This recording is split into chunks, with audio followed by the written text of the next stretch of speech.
Olá! Bem-vindos ao meu canal Quero Votar de Novo. Dando sequência à nossa série de histórias bizarras. Você já ouviu falar de políticos que tentam fugir da justiça? Alguns fogem para o exterior, outros criam empresas de fachada. Mas e se eu te disser que um deles foi além e assumiu a identidade de um morto para escapar da prisão? Parece roteiro de filme, mas isso aconteceu de verdade. Hoje vamos contar a história de Henrique Pizzolatto, um ex-diretor de marketing do Banco do Brasil, envolvido no famoso escândalo do Mensalão. Ele não só tentou enganar as autoridades, como quase conseguiu. Fique até o final para descobrir todos os detalhes dessa fuga espetacular e vamos para a nossa história. Henrique Pizzolatto era uma figura influente. Como diretor do Banco do Brasil, ele estava envolvido em grandes negociações financeiras e fazia parte de um dos maiores escândalos de corrupção do país, o Mensalão. Henrique Pizzolatto nasceu em Concórdia, Santa Catarina, na localidade de Engenho Velho em 9 de setembro de 1952, numa cidade cuja população é majoritariamente formada por descendentes de italianos. Ele concorreu a cargos eletivos, como de governador do Paraná em 1990 e de vice-prefeito do município paranaense de Toledo em 1996, sempre sem sucesso. Chegou a concorrer a vice-governador do Paraná em 1994, mas sem sucesso. Entretanto, foi presidente do Sindicato dos Bancários em Toledo, Paraná, e da CUT no mesmo estado.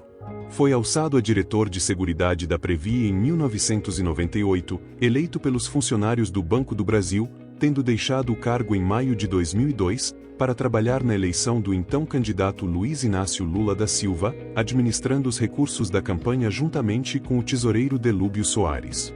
Após a eleição e posse de Lula em 2003, ocupou o cargo de diretor de marketing do Banco do Brasil.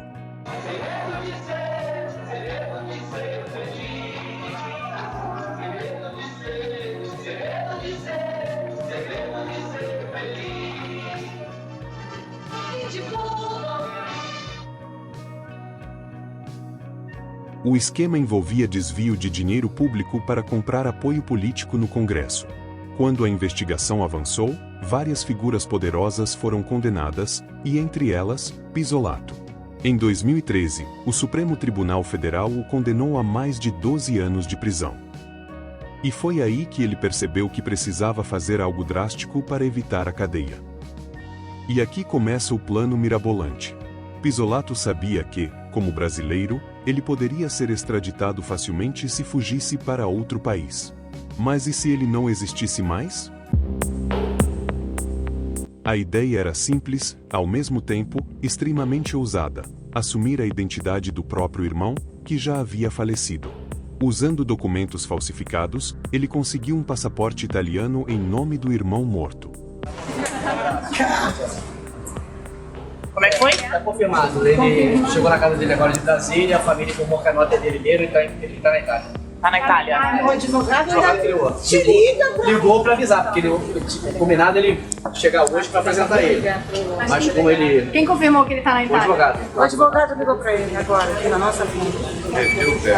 E aí, doutor, como é que fica a situação? Agora... E agora? Doutor, você pode repetir? Eu não acredito no que acaba de acontecer. O advogado ligou, o advogado Pizzolatto confirmando que a nota é dele, ele está em Brasília. Ele está na Itália. Ele sabia que a Itália não extradita seus cidadãos para o Brasil, o que tornava esse o esconderijo perfeito. Antes que sua prisão fosse decretada, ele pegou um avião e desapareceu. Pizzolatto chegou à Itália e tentou levar uma vida discreta. Ele alugou uma casa, frequentava cafés e até pensava que estava seguro. Mas um detalhe chamou a atenção das autoridades. Ele não era um criminoso qualquer. Seu caso havia ganhado repercussão internacional, e o Brasil acionou a Interpol. Enquanto isso, os investigadores começaram a perceber que algo não batia. Documentos divergentes, inconsistências em registros, e o pior de tudo, um passaporte em nome de alguém que já estava morto. A justiça italiana negou o pedido de liberdade provisória e mantém Henrique Pizzolatto preso por tempo indeterminado na penitenciária de Módena. Condenado a 12 anos pelo desvio de 75 milhões de reais do Banco do Brasil para o esquema de Marcos Valério, Pisolato disse aos juízes italianos que o julgamento do mensalão foi político e que sua condenação ocorreu possivelmente porque era sindicalista e filiado ao PT. Pisolato afirmou também que pretende viver na Itália até o fim da vida e arrematou, em tom dramático: "Não tenho mais para onde ir". Segundo a Polícia Federal, Pisolato já embarcou da Argentina para a Espanha com o documento falso em nome do irmão falecido, o mesmo que ele usou para votar nas eleições de 2008. Em fevereiro de 2014, a polícia italiana finalmente localizou e prendeu Pisolato.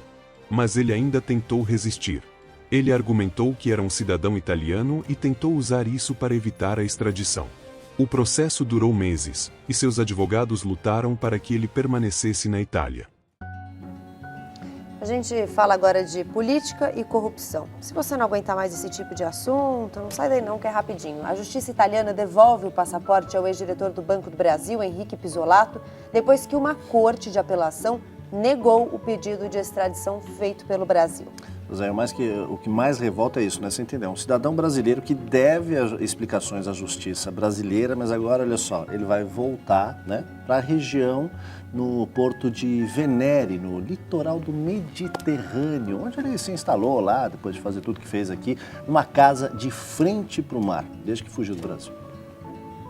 Condenado a 12 anos e 7 meses no processo do mensalão, o ex-diretor do Banco do Brasil, Henrique Pisolato, agora é um homem livre.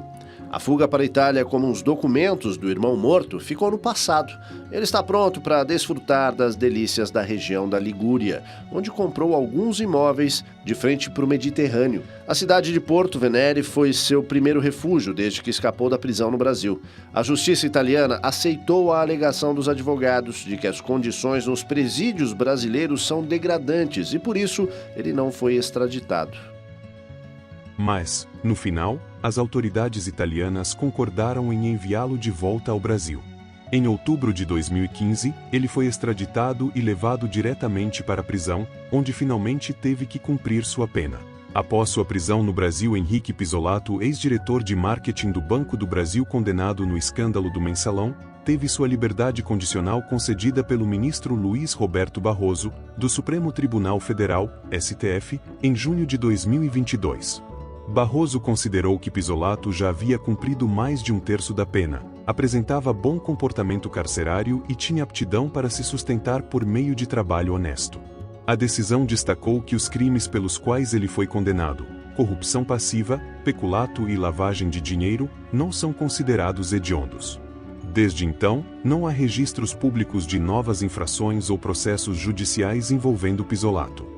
As informações disponíveis indicam que ele está em liberdade condicional, cumprindo as determinações legais estabelecidas pela justiça brasileira. Essa história nos mostra até onde algumas pessoas estão dispostas a ir para escapar da justiça. Fingir a própria morte, assumir uma identidade falsa, fugir para outro país. Tudo isso parece coisa de cinema, mas aconteceu de verdade.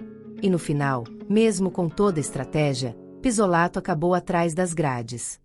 O que você acha dessa história?